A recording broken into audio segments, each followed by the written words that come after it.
नमस्कार दोस्तों। हाल ही में एस्ट्रोनॉमर्स ने क्यूपर बेल्ट में अवस्थित एक ड्वार्फ प्लेनेट क्वावर के चारों तरफ रिंग या वलय की खोज की है, जो कि रोश लिमिट से काफी आगे मिला है। लेकिन सामान्यतः क्या होता है कि ये रोश लिमिट के अंदर ही मिलता है, तो हमें देखना होगा कि रोश लिमिट क्या है, ड्वार्फ प्लेनेट क्या है, क्यूपर बेल्ट क्या है, और एस्टेरॉयड बेल्ट से क्यूपर बेल्ट किस तरह से अलग है, और किस तरह से इसकी खोज की गई, और ये अपवाद है तो इस अपवाद का कारण क्या है। तो सबसे पहले देखते हैं कि रोश लिमिट। देखो, रोश लिमिट वो सीमा है या वो दूरी है जहां तक किसी ग्रह के या किसी ड्वार्फ प्लेनेट के चारों ओर रिंग्स का निर्माण हो सकता है। अगर हम देखें कि मान लो कि ये एक प्लेनेट है यहाँ पर, और इसके चारों तरफ ये रोश लिमिट है, रोश सीमा है, तो इस दूरी तक, यहां से इस दूरी तक ही रिंग का या जो मलबा है उसका, वो इसके चारों तरफ क्या करेगा, एक रिंग का निर्माण कर देगा। इससे आगे रिंग का निर्माण नहीं होता।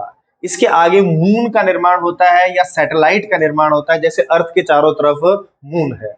और जो भी आपका रिंग देखने को मिलेगा वो इस रोश लिमिट के अंदर मिलेगा। देखो, शनि है, जिस तरह शनि के चारों ओर रिंग्स पाए जाते हैं, वो रिंग जो है वो इस रोश लिमिट के अंदर है, इससे बाहर नहीं है। इससे बाहर उसके सैटेलाइट्स हैं, उसके मून्स हैं।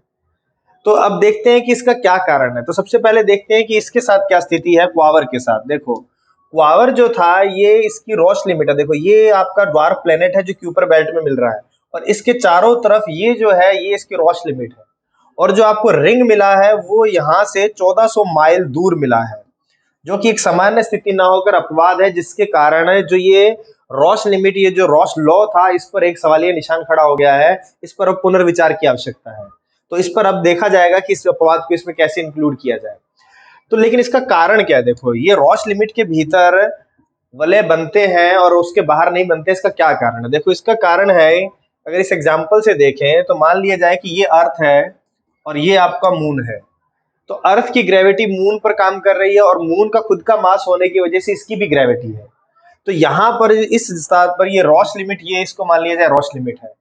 तो यहाँ पर मून की ग्रेविटी का प्रभाव अर्थ की ग्रेविटी की तुलना में ज्यादा है, तो संतुलित अवस्था में, और ये स्फीरिकल दिख रहा है आपको, गोलाकार रूप में लगभग दिख रहा है।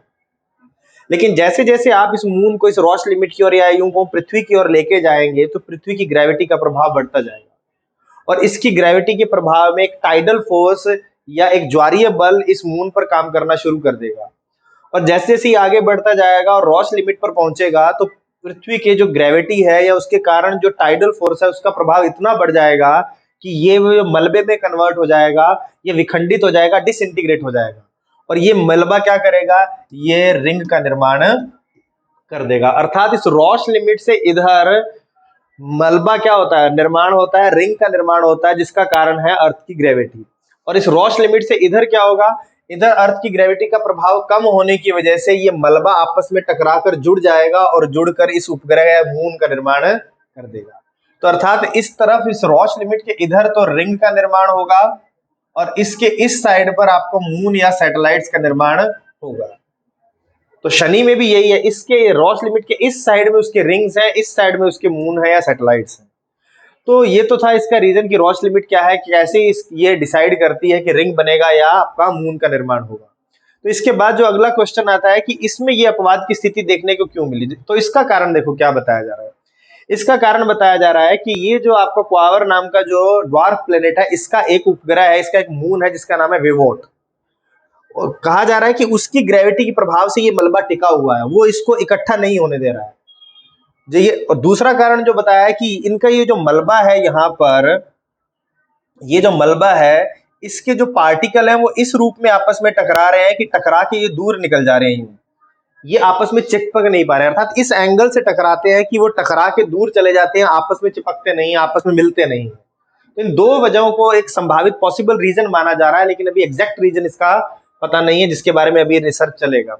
तो दो रीजन है, एक तो वेवोट जो इसका उपग्रह है उसके कारण, उसकी ग्रेविटी के प्रभाव में, दूसरा इनका एंगल इस तरह का टकराने का है जिस वजह से ये यहाँ पर रिंग का निर्माण है, और ये आपस में मिलकर इसने अभी तक मून का निर्माण नहीं किया है।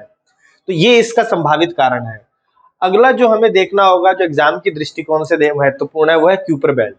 कि क्यूपर बेल्ट क्या है, क्योंकि ये जो क्वावर नामक ड्वार्फ प्लेनेट है वो इस क्यूपर बेल्ट का पार्ट है। तो क्यूपर बेल्ट क्या है? देखो, क्यूपर बेल्ट सोलर सिस्टम का सबसे बाहरी भाग है। आउटर जो एज है जो सोलर सिस्टम का, हमारे सौर मंडल का, वो है क्यूपर बेल्ट।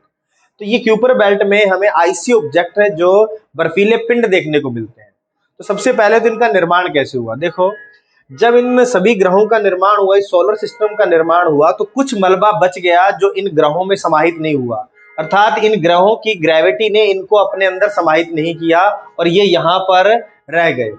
तो इस ग्रेविटी की वजह से जो ये यहाँ रह गए हैं, ये एक मलबे की तरह यहाँ पर अवस्थित है। लेकिन ये यहाँ सन से बहुत दूर होने के कारण यहाँ पर तापमान बहुत कम है, जिसके कारण यहाँ पर जितनी भी गैसेज हैं वो जमी हुई अवस्था में है। तो अगर हम देखें तो ये एक तरह से क्या हो गया, आइसी पिंड है। तो यहाँ पर क्या क्या मिलेगा आपको, यहाँ पर आपको चट्टानी टुकड़े मिलेंगे, प्लस यहाँ पर जो गैसें हैं वो जमी हुई अवस्था में मिलेंगी। गैसें हैं वो जमी अवस्था में पाई जाती हैं। और यहाँ पर मुख्य गैसें भी आपको याद रखनी है कौन कौन सी हैं। एक तो गैस है मेथेन, दूसरी है अमोनिया, और तीसरी है जल वाष्प, या यूं को जल है जो जमी हुई अवस्था में पाया जाता है। तो चट्टानी टुकड़े और ये गैस जो जमी हुई अवस्था में है मिलकर एक आइसी ऑब्जेक्ट बनाते हैं, इन्हें डर्टी स्नोबॉल्स भी कहा जाता है। तो एक तो ये याद रखना। दूसरी बात कि इसका विस्तार कहां से कहां तक है ये भी आपको याद रखना है।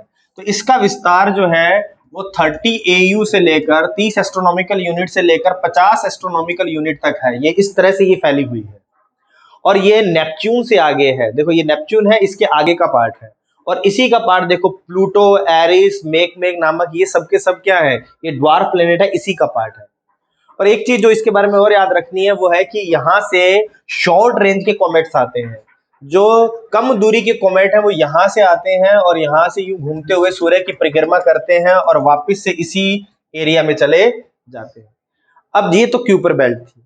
तो क्यूपर बेल्ट के बारे में हमने देख लिया कि यहाँ पर कैसे आईसी ऑब्जेक्ट्स हैं, कॉमेट्स यहीं से आते हैं। 30 AU से लेकर 50 AU तक इसका क्या है, विस्तार है। यहाँ पर गैसेज जो है वो मीथेन है, अमोनिया है, जलवाष्प, ये सब जमी हुई अवस्था में यहाँ पाए जाते हैं।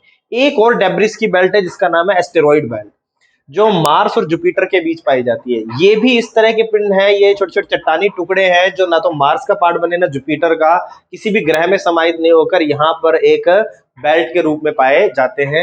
ये चट्टानी टुकड़े हैं, यहाँ पर तापमान अधिक होने की वजह से यहाँ पर बर्फ का निर्माण नहीं हो पाता, तो ये चट्टानी टुकड़े हैं। तो ये एस्टेरॉइड बेल्ट है और वो कौन सी है, क्यूपर बेल्ट है। दोनों ही मलबा है। तो ये तो अंतर था एस्टेरॉइड बेल्ट और क्यूपर बेल्ट के अंदर। अब जो एक टर्म और आपको यूज हुआ है यहाँ पर वो है, देखो क्यूपर बेल्ट इसमें भी देख सकते हैं, सबसे आउटर पार्ट है ये क्यूपर बेल्ट वाला। तो एक टर्म और यूज हुआ है ड्वार्फ प्लेनेट। देखो ड्वार्फ प्लेनेट क्या होते हैं, देखो इंटरनेशनल एस्ट्रोनॉमिकल जो यूनियन है उसके हिसाब से 3 क्राइटेरिया है। पहला क्राइटेरिया क्या है कि कोई भी पिंड जिसका मास इतना अधिक हो कि वो लगभग ग्रेविटी के कारण राउंड शेप में हो, अर्थात अगर मास ज्यादा होगा तो उसकी ग्रेविटी होगी और ग्रेविटी के कारण वो अपने आप को राउंड शेप में हो लगभग। तो पहला क्राइटेरिया प्लेनेट का, ग्रह का। दूसरा क्राइटेरिया कि वो सूर्य की परिक्रमा करे, दूसरा। तीसरा क्राइटेरिया क्या है कि जब वो सूर्य की परिक्रमा करेगा तो उसका मार्ग जो पाथ है वो क्लियर होना चाहिए, अर्थात इस मार्ग में डेब्रिस नहीं होना चाहिए। देखो यहाँ पर कोई डेब्रिस नहीं होना चाहिए। जैसे अब देखो इनमें ये सभी ग्रह देखो परिक्रमा कर रहे हैं सन की, तो इनके मार्ग में कोई भी डेब्रिस आपको नजर नहीं आएगा। तो प्लेनेट का मास होता है, सूर्य की परिक्रमा करता है और उसका पाथ क्लियर होता है। लेकिन आपका जो ड्वार्फ प्लेनेट होता है इसके संदर्भ में तीसरा क्राइटेरिया फुलफिल नहीं होता। पहला तो ये होता है कि ये सूर्य की परिक्रमा करते हैं, हाँ ये भी करते हैं। दूसरा, इनका मास इतना अधिक होता है कि ये अपने आप को लगभग राउंड शेप में बना लेते हैं। लेकिन इनका जो मास है वो इतना अधिक नहीं होता, प्लेनेट जितना नहीं होता, ग्रहों जितना नहीं होता, उनसे कम होता है। लेकिन फिर भी ये ग्रेविटी के प्रभाव में अपना क्या करते हैं, अपना एक राउंड शेप लगभग ले लेते हैं।